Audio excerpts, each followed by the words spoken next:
Salut, un peu de technique pour débutants pour changer. 3 façons de faire les flous. Et oui, avec les lapins et les montagnes que j'ai fait dernièrement, je me suis rendu compte qu'un petit tuto sur les flous, juste ça, un peu technique, pour les débutants, ça pourrait être très cool. Donc, on va voir ces 3 manières de faire des flous à l'aquarelle tout de suite, avec les bonnes pratiques et les erreurs. La première manière de faire des flous à l'aquarelle, c'est de travailler dans le mouillé. Qu'est-ce que ça veut dire ? Ça veut dire que tu vas mouiller soit l'entièreté de ta feuille, soit une partie de ta feuille, celle que tu veux travailler, et aller déposer de la couleur dedans. Là, je fais une vague forme d'oiseau. Eh bien, je sais que ce que je vais déposer dedans va se confondre les couleurs les unes dans les autres, et le blanc, donc le blanc du papier, l'aquarelle avec l'eau qui est autour. Il y a 2 erreurs à ne pas commettre quand tu travailles dans le mouillé et que tu souhaites des flous. Naturellement, je vais pas faire la première parce que je me suis beaucoup entraînée et que j'arrive tout simplement presque plus à faire l'erreur. C'est mettre trop d'eau et donc je vais ramener de l'eau à l'intérieur d'une flaque, donc je vais repousser le pigment déjà présent qui n'est pas encore tombé dans les creux du papier. Ça va créer des auréoles. Donc quand je ramène de la couleur pour la laisser se mélanger, je vais quand même faire attention à mettre toujours moins d'eau que ce qu'il y a déjà sur le papier. L'erreur que je peux avoir tendance à faire, c'est celle que je viens juste de faire, c'est reprendre, c'était un peu flou, sorry, moi et les réglages techniques, décidément, reprendre les petites auréoles qui se forment naturellement au bout de la couleur quand tu la déposes. Ça fait un petit pchit, tu vois, à la fin. Et tu peux, c'est juste du pigment, hein, donc tu peux le reprendre, aller dans l'autre sens, tu vois, et l'intégrer dans ce qui se passe. Pourquoi je dis que c'est une erreur ? Ça enlève quelque chose que j'avais pas envie de voir sur le moment, mais j'aurais tendance à trop travailler. La seconde erreur, c'est de mettre trop de couleurs. Quand c'est flou, c'est joli, on a tendance à vouloir en rajouter et on a toutes les couleurs primaires qui sont sur un flou, dans un fond, souvent on voit ça.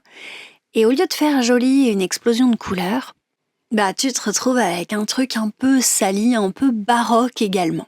Pour l'expérimentation, il va falloir que tu imagines que ce que je dépose en vert très clair, c'est de l'eau. D'accord ? Donc, je te montre ce qui se passe quand je ne travaille pas trop et que je mets pas trop de couleurs. Ça me fait un petit peu peur au début parce que j'ai des choses en forme de chou-fleur là qui vont s'étendre et la forme me plaît pas trop. Mais si tu laisses la chance à ton papier, de préférence coton, hein, c'est vrai pour les fondus et travail dans le mouillé, tu laisses la chance à ton papier de sécher comme il faut, tu vas voir qu'il va faire quelque chose de beaucoup plus uniforme qu'au début. Ça s'étend un peu bizarrement, tu vois. Ça, c'est la forme du papier qui fait ça. C'est pas très grave, il faut que tu laisses faire. T'as vu, je touche à peine. Je te reviendrai à la toute fin pour te remontrer ce que ça a donné et je te garantis que ça fait pas ces espèces de taches un peu étranges. Pourtant, je n'ai rien fait. Je laisse bien l'aquarelle et papier bosser pour moi. Le flou, il va venir se faire tout seul. Et oui, c'est un petit peu mieux sur papier coton, comme je le disais. Les fusions sont toujours beaucoup plus réussies et plus délicates. Sur papier synthétique, tu vas avoir quelque chose qui sèche plus vite et qui va te faire des fusions un petit peu moins homogènes. C'est quand même faisable, hein. Mais j'aimerais quand même qu'on attaque le plus complexe pour le débutant, flouter des bords que tu as déjà peints, ou la technique du double pinceau. Soit, je vais t'expliquer ça en fait. La première chose, c'est pas tellement le double pinceau, c'est plutôt, disons, l'ajout d'une flaque contiguë. Un peu délicat peut-être à maîtriser. Je crée une flaque, attention pas trop humide. Au besoin, remettre de l'eau sur une éponge à côté. Et je fais se rejoindre, tu vois, la flaque avec ce que j'ai peint. Je vais avoir quelque chose qui s'étend de l'espèce de cerise là que j'ai fait à la flaque et du coup un bord flou. la flaque peut être beaucoup plus petite et je peux prendre le temps de faire la jointure tout doucement pour avoir un tout petit flou. En tout cas, bon, c'est la technique de la flaque contiguë. Pourquoi c'est utile par rapport à la technique du flou dans le mouillé ? Parce que regarde, je mets à peu près la même quantité de peinture et j'ai quelque chose d'un peu plus évanescent, quelque chose qui va partir très sympa pour faire les poils de chat et d'animaux, tu vois. J'ai fait le lapin avec beaucoup de cette technique en fait, mais très pâle. Et si je peux peindre avec quelque chose de très très en couleur, et je vais faire la technique du double pinceau, je te montre. C'est-à-dire que tu prends un autre pinceau.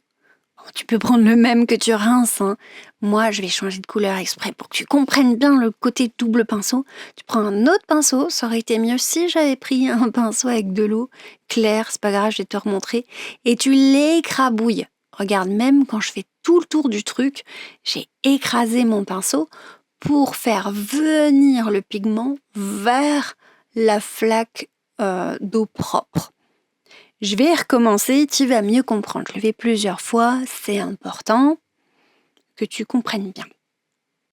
Tu peux être très subtil avec cette technique, hein, mais une fois, disons que tu la maîtrises, tu maîtrises absolument tout, tu vois. Regarde comme j'écrase le pinceau. Donc là, j'ai fait exprès de mettre beaucoup d'eau pour que tu comprennes la technique, et on va le faire de manière plus subtile. Pas trop d'eau.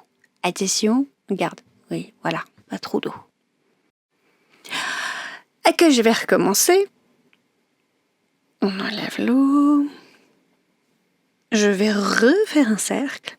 Et là, je vais utiliser la technique du pinceau double. D'abord le cercle. Ensuite, je rince mon pinceau à l'eau bien claire.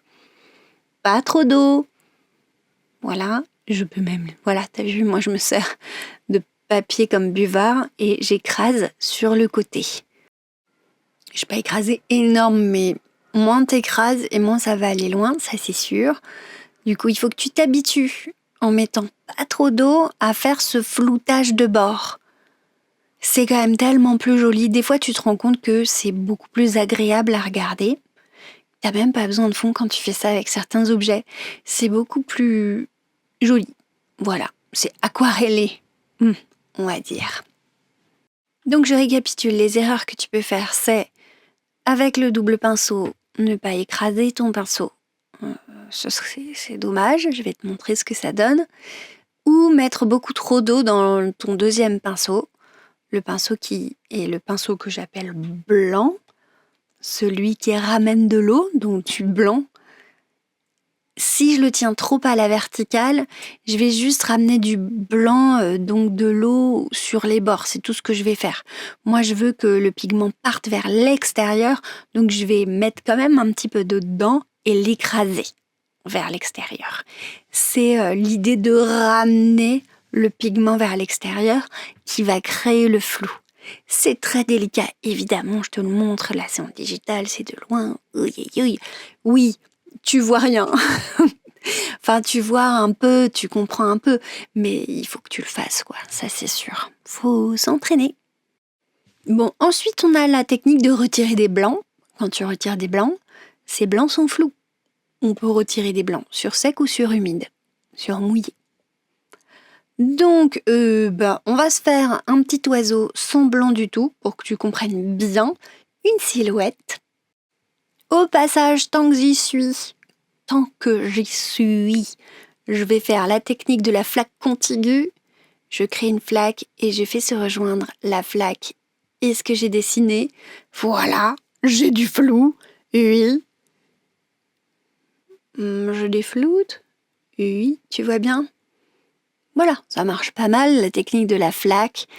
C'est moins concept que le double pinceau, mais c'est un peu la même chose. L'idée, c'est de pas mettre trop d'eau. Si tu mets trop d'eau dans ta deuxième flaque, ça va venir inonder le reste et ça va mettre le bazar dans ton beau dessin. Donc, juste assez d'eau pour que ce soit 2 flaques identiques, tu vois, et que ces 2 flaques contiguës communiquent. Je te parle beaucoup, pourquoi? Parce que je laisse s'imprégner ce que j'ai fait dans le papier pour pouvoir retirer des blancs tranquilles. Si je laisse pas s'imprégner, qu'est-ce qui se passe? Oui, madame, j'ai une grosse flaque de blanc.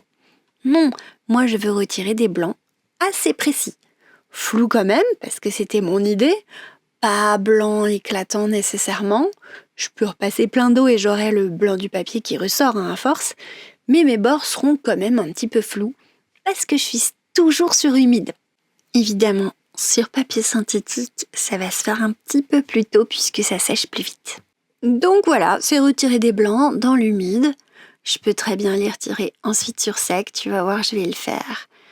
Ça marche beaucoup moins bien sur sec en revanche sur papier coton, d'où mon grand intérêt pour le papier synthétique, parce que j'aime beaucoup la technique de retrait de blanc sur sec pour mes portraits.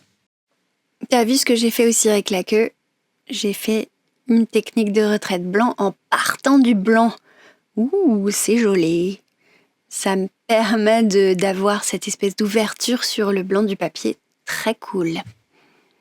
Pour récapéter, je vais te faire une petite montagne et je vais te montrer comment on fait le flou un petit peu plus prudemment que ce que je l'ai fait sur ma vidéo des montagnes. Et je vais te montrer qu'on peut faire à la fois du flou avec la technique du double pinceau. Donc c'est ce que je vais faire par-dessous. Je vais chercher avec mon pinceau vers la flaque, avec le pinceau bien écrasé, le bord de mon dessin. Et puis je laisse. Si je travaille trop, ça va faire du bloob. Toi-même tu sais, tu connais. Et tiens, pouf, retraite blanc en cours de peinture, sur quelque chose qui était déjà blanc d'ailleurs, mais ça me permet de flouter ce blanc, et comme ça j'ai un blanc éclatant au centre, qui est un peu flouté vers le bleu. Astucieux. Je te montre d'un petit peu plus près. Voilà ce que ça donne. Mon oiseau et ma montagne. On a retiré des blancs. Encore 2-3 petits trucs à dire. Quand tu travailles dans le mouillé et que tu défloutes, il t'arrive souvent d'avoir quelque chose d'assez pâle. Eh oui, on en a parlé tout à l'heure avec le rond. J'ai quelque chose d'un petit peu plus léger.